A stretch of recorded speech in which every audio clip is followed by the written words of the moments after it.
ಇಲ್ಲಿ wheel chair ನಲ್ಲಿ ಬಂದವರು ವಾಪಸ್ ಹೋಗುವಾಗ ಕಾಲಲ್ಲಿ ನಡ್ಕೊಂಡು ಹೋಗ್ತಾರೆ. ರಾಜಸ್ಥಾನದ ಒಂದು ದೇವಸ್ಥಾನದಲ್ಲಿ ಪ್ಯಾರಾಲಿಸಿಸ್ ಒಂದೇ ಒಂದು ರಾತ್ರಿಯಲ್ಲಿ ಮಾಯವಾಗತ್ತೆ.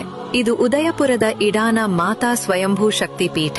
ಆ ಒಂದು ದೇವಸ್ಥಾನಕ್ಕೆ ಯಾವುದೇ ಗೋಡೆ ಇಲ್ಲ, ಮತ್ತೆ ಅಲ್ಲಿ ಪ್ಯಾರಾಲಿಸಿಸ್ ಆಗಿರೋರಿಗೆ ಒಂದೇ ಒಂದು ರಾತ್ರಿಯಲ್ಲಿ ಸರಿಯಾಗತ್ತೆ.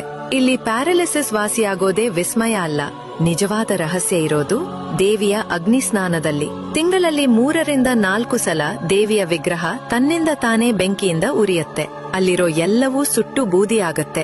ವಿಸ್ಮಯ ಅಂದ್ರೆ ದೇವಿಯ ಮೂರ್ತಿ ಮತ್ತು ಅಲ್ಲಿರೋ ತ್ರಿಶೂಲಗಳಿಗೆ ಏನೂ ಆಗಲ್ಲ. ಜನರು ಇಲ್ಲಿ ಬರೀ ಪ್ಯಾರಾಲಿಸಿಸ್ ಅಷ್ಟೇ ಅಲ್ಲ, ಅವರ ಜೀವನದ ಪ್ರತಿ ಹಂತದಲ್ಲೂ ಬರುವ ಸಮಸ್ಯೆಯ ಪರಿಹಾರಕ್ಕಾಗಿ ಇಲ್ಲಿಗೆ ಬರುತ್ತಾರೆ. ದೇವಿಯ ಅಗ್ನಿ ಅವರ ಪಾಪವನ್ನ ಸುಟ್ಟು ಬೂದಿ ಮಾಡತ್ತೆ ಎಂಬ ನಂಬಿಕೆ. ನಿಮ್ಮ ಸರ್ಕಲ್ನಲ್ಲೂ ಯಾರಾದರೂ ಪ್ಯಾರಾಲಿಸಿಸ್ ಅಂದ್ರೆ ಪಾರ್ಶ್ವವಾಯುವಿನಿಂದ ಬಳಲುತ್ತಿದ್ದರೆ ಈ ಮಾಹಿತಿಯನ್ನ ಅವರಿಗೆ ಶೇರ್ ಮಾಡಿ. ಹಾಗೆಯೇ ಈ ತರಹದ ಚಮತ್ಕಾರಿ ದೇವಾಲಯಗಳ ಬಗ್ಗೆ ತಿಳಿಯಲು ನಮ್ಮನ್ನ ಫಾಲೋ ಮಾಡಿ.